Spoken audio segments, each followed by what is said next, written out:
Iran ने help मांग ली है इंडिया से। मैं आप लोगों को बताता चलूं, कुछ लोगों को वैसे भी पता होगा, लेकिन कुछ लोगों को नहीं पता, तो बताता चलूं, ये वही ईरान है जिसने अब से कुछ ही दिनों पहले, कुछ ही हफ्तों पहले इंडिया को गजा से कंपेयर किया था कि भाई इंडिया में भी गजा जैसी सिचुएशन है। एक टाइम पे क्रिटिसाइज करना और फिर कुछ ही दिनों बाद इंडिया से हेल्प मांगना, ऐसी क्या नौबत आ पहुंची कि जो ईरान है उसने मदद तलब की है, वो हेल्प चाहता है इंडिया की, यानी ईरान इस वक्त मदद मांग रहा है भारत से। तो देखें, अगर हम देखें तो इजराइल भी मदद मांग रहा है भारत से। इजराइल ने तो जो नक्शे दिखाए थे नेतन्याहू ने वहां पर खड़े होके जनरल असेंबली में, यूनाइटेड नेशंस में, उसमें जो एक मैप था उसमें इंडिया की कंट्रीज भी, जिसमें उन्होंने कहा ब्लेसिंग जो था जिसके ऊपर, उसमें इंडिया भी शामिल था। और फिर वो तो मदद मांगने की उनको जरूरत ही। पाकिस्तान के मैं वीडियोस देख रहा हूं तो पाकिस्तानी ये कह रहे हैं कि नहीं, वहां पे जो अरब देश हैं उनमें वो जज्बा ही नहीं है इस्लाम को लेके, ये सब जो अपना पाकिस्तानी गाना गाते हैं। बात इस्लाम के जज्बे की बात नहीं है, बात यह है कि वो लोग भी नफरत करते हैं ईरान से। जी, अरब स्टेट्स भी नफरत करते हैं ईरान से। बहुत कम लोग हैं जो ईरान को पसंद करते हैं। दे हेट ईरान, उनके अपने पॉलिटिकल रीजंस हैं।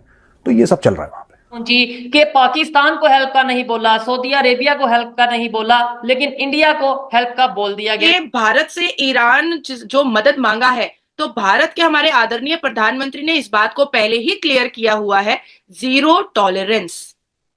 टेररिज्म, टेररिस्ट ऑर्गेनाइजेशन को कभी भी किसी भी हाल में आदरणीय प्रधानमंत्री से ना समर्थन कर सकते हैं, ना सपोर्ट कर सकते हैं। इंडिया की तरफ से एक बड़ी डेवलपमेंट सामने आई है और इंडिया का नेवल वॉरशिप डॉक किया गया है। और ये खबर ये है कि इस वक्त क्योंकि वॉर एस्केलेट कर रही है, आप जानते हैं, और जाहिर है कि ऐसी सिचुएशन में तमाम कंट्रीज जो है तैयार होती हैं। तो जो इंडिया है उसका नेवल वॉरशिप एक ईरान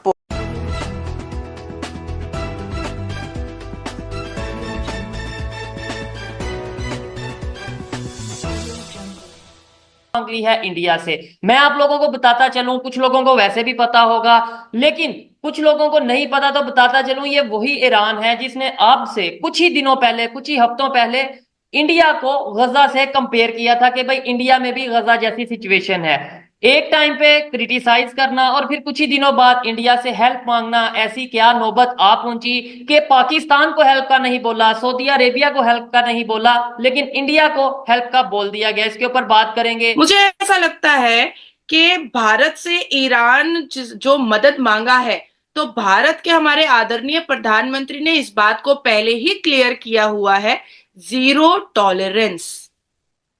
टेररिज्म, टेररिस्ट ऑर्गेनाइजेशन को कभी भी किसी भी हाल में आदरणीय प्रधानमंत्री से ना समर्थन कर सकते हैं, ना सपोर्ट कर सकते हैं। और अगर उसको खत्म किया जा रहा है तो सामने वाले को वो रोकेंगे भी नहीं कि रुक जाओ, मत मारो टेररिस्टों को। ऐसा तो हमारे आदरणीय प्रधानमंत्री कभी नहीं कर सकते।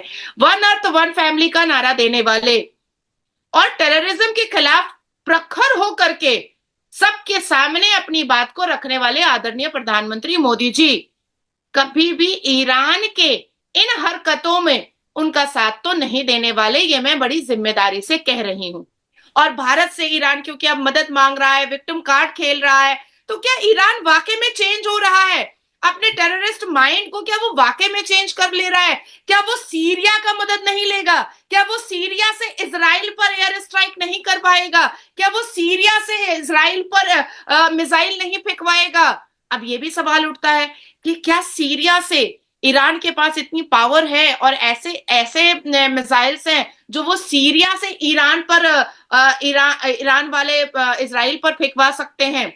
नादिया जी, हाँ है। लेकिन इधर ये भी एक चीज देखने वाली है ना। आपने बोला कि भाई इंडिया ईरान की हेल्प नहीं करेगा, लेकिन देखा जाए तो रशिया, जो कि इंडिया का बहुत क्लोज फ्रेंड है, मतलब पूरी दुनिया इस चीज को समझती है कि भाई इंडिया और रशिया के रिलेशन बहुत बेहतर है। रशिया भी तो ईरान को डायरेक्टली या इनडायरेक्टली, बल्कि डायरेक्टली मैं कहूंगा, सपोर्ट करता नजर आ रहा है, फलस्तीन को सपोर्ट करता नजर आ रहा है। तो आपको नहीं लगता कि कल को अगर ईरान की बात नहीं मानी जाएगी इंडिया की तरफ से, तो रशिया रिक्वेस्ट कर देगा कि भाई हमें हमें हेल्प की जरूरत है और पूरे खित्ते में अमन के लिए इंडिया की हेल्प की जरूरत है, तो इंडिया फिर कहीं ना कहीं इन्वॉल्व होगा, या इंडिया चले पीस के लिए, रिलेशन बेहतर करने के लिए, या जंग को रुकवाने के लिए अपना रोल जरूर प्ले करेगा। मुझे ऐसा लगता है कि कहीं ना कहीं एट द एंड इंडिया को इन्वॉल्व होना पड़ेगा, चाहे वो जंग रुकवाने के लिए ही इन्वॉल्व होना पड़े। ये मेरी ओपिनियन है, मैं गलत भी हो सकता हूं। कि जो ईरान है उसने मदद तलब की है, वो हेल्प चाहता है इंडिया की, यानी ईरान इस वक्त मदद मांग रहा है भारत से। तो देखें, अगर हम देखें तो इजराइल भी मदद मांग रहा है भारत से। इजराइल ने तो जो नक्शे दिखाए थे नेतन्याहू ने वहां पर खड़े होके जनरल असेंबली में, यूनाइटेड नेशंस में, उसमें जो एक मैप था उसमें इंडिया की कंट्रीज भी, जिसमें उन्होंने कहा ब्लेसिंग जो था जिसके ऊपर, उसमें इंडिया भी शामिल था।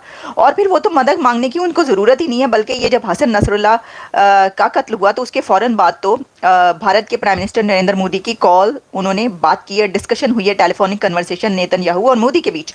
तो ऑब्वियसली जब ऐसी सिचुएशन है तो इंडिया एक ऐसा कंट्री इस वक्त है, इतना ताकतवर है, एक ऐसी पोजीशन में है कि ऐसे किसी भी बड़े एस्केलेशन में दुनिया की उसको देखा जाएगा। कुछ कंट्रीज देख रहे होंगे उसकी तरफ इसलिए कि हमें मदद चाहिए, कुछ कंट्रीज जो हैं वो ये देख रहे होंगे कि हम देख रहे हैं कि आप किसका साथ देते हैं, ये तो है ना।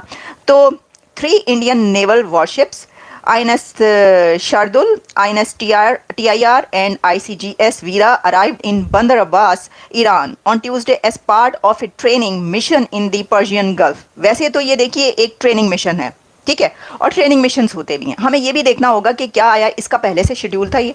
अगर तो ये पहले से शेड्यूल था फिर तो ये नई कोई डेवलपमेंट नहीं है, यानी वो सिर्फ उन्होंने किसी जंग की वजह से या ईरान का साथ देने के लिए या इजराइल का साथ देने के लिए उस जगह पर वो जो वॉरशिप्स हैं वो भेजे हैं।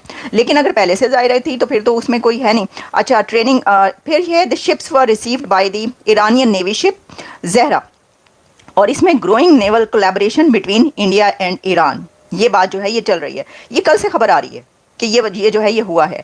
और फिर इसमें कहा जा रहा है कि objective of this visit is to enhance maritime cooperation and mutual understanding between the two nations, a vital step in strengthening maritime cooperation engagement and fostering mutual understanding, जो कि दोनों कंट्रीज़ की नेवी में जो ये कही जा रही है। लेकिन क्योंकि जो डिप्लॉयमेंट है that comes at a critical time as tensions escalate between Israel and Iran, तो पर्टिकुलरली हम ये देख सकते हैं कि क्या जो ईरान मिसाइल अटैक्स हैं ऑन इजराइल, ईरान ने जब इजराइल पर मिसाइल अटैक किए उसके बाद इंडिया की तरफ से ये नेवल वॉरशिप्स डॉक किए गए ईरान पोर्ट पर, तो फिर तो ये इजराइल के हक में हुए। इसका मतलब है कि ये इसलिए किए गए कि वो देख रहा है, भारत देख रहा है। देखिए, तो वही मैंने कहा कि जो लोग ये कह रहे हैं कि ईरान ने मदद मांगी, लेकिन ये उसके बाद ये हुई है डेवलपमेंट कि जब ईरान की तरफ से हमला किया गया इजराइल पर, तो फिर आप इसको उस तरह भी देख सकते हैं कि हो सकता है कि इजराइल की मदद करने के लिए ये नेवल वॉरशिप, या ये दिखाने के लिए कि हमारी प्रेजेंस है यहाँ पर। क्या इजराइल खुद को बचा पाएगा, चाहे ईरान सीरिया से मिसाइल फायर करवाए या ईरान से खुद ही बैठे बैठे ईरान फायर करवाए? हाँ, इजराइल बचा लेगा। इजराइल के पास 98% कैपेसिटी है, क्रेडिबिलिटी है, कैपेबिलिटी है अपने आप को सेव करने की। एयर डिफेंस कवर एरो 3 का नाम सुना होगा, पाकिस्तान, जो इजराइल के पास बहुत ज्यादा स्ट्रॉन्ग पावर है। डेविड स्लिंग किसी भी तरीके का एयर स्ट्राइक और मिसाइल चुटकियों में रोक देता है, जो इजराइल के पास ही सिर्फ है। आयरन डोम, इसका भी नाम सुना ही होगा। ये भी इतना पावरफुल इजराइल के पास है कि किसी भी तरीके का कोई भी एयर स्ट्राइक या किसी भी तरीके का कोई भी मिसाइल आएगा और छोटे से छोटा या बड़े से बड़ा एयर स्ट्राइक हो, उसको सेकंड में रोकता है। तो इजराइल को इस बात की चिंता नहीं है कि सीरिया से मुझे मिसाइल फेंके जाएंगे या ईरान को डायरेक्ट फिर से फेंकेगा। वो खुद को सेव कर लेगा, और जिस एरिया पर ये एयर स्ट्राइक होने का अंदेशा है, इजराइल ने उसको खाली भी करवा। तो दोस्तों, आज की एक और नई वीडियो में आपका स्वागत है। और जैसा कि वीडियो में आपने देखा कि ईरान जो है वो इंडिया से अब हेल्प मांग रहा है, क्योंकि पहले तो उसने जाके वहाँ पे इजराइल को उंगली कर दी, और अब इजराइल जो है वो ईरान को टारगेट करेगा और इनको ठोकेगा दबा के। तो इसके लिए जो ईरान के एम्बेसडर हैं इंडिया में, वहाँ उन्होंने आके हेल्प मांगी है, और उन्होंने कहा है कि इंडिया जो है वो हेल्प करे, नेतन्याहू को समझाए कि जो वार है उसको और ज़्यादा बढ़ाने की कोशिश ना करें। लेकिन इंडिया बिल्कुल भी ईरान का साथ नहीं देगा, बिकॉज इंडिया की जो पॉलिसी है वो जीरो टॉलरेंस की पॉलिसी है, और कभी भी इंडिया किसी टेररिस्ट मुल्क को, टेररिस्ट ऑर्गेनाइजेशन को, जैसा कि नाजिया इलाही ने कहा, वो बिल्कुल सही कह रही हैं, उनकी बात 100% सही है। किसी भी तरह के आतंकवाद को इंडिया समर्थन नहीं करेगा, बिकॉज जिस आतंकवाद से इजराइल पीड़ित है, उसी आतंकवाद से इंडिया भी पीड़ित है। और ये दोनों देश आतंकवादियों से इतना ज़्यादा परेशान है कि ये कभी भी आतंकवाद को सपोर्ट नहीं करेंगे। और ये बात बहुत सारे मुल्कों के सामने पीएम मोदी ने कही थी कि ये तेरा आतंकवादी मेरा आतंकवादी कहना बंद कीजिए। आतंकवादी के लिए सिर्फ एक ही पॉलिसी रखी जाए, जीरो टॉलरेंस की, और उसी के ऊपर इंडिया चल रहा है। तो इजराइल चाहे जितना भी नाक रगड़ ले, लेकिन इंडिया कभी भी इजराइल का सपोर्ट छोड़ के ईरान का सपोर्ट नहीं करने वाला है। आतंकवादियों का सपोर्ट करेंगे तो इंडिया कभी भी ईरान के साथ जो है वो नहीं जाएगा।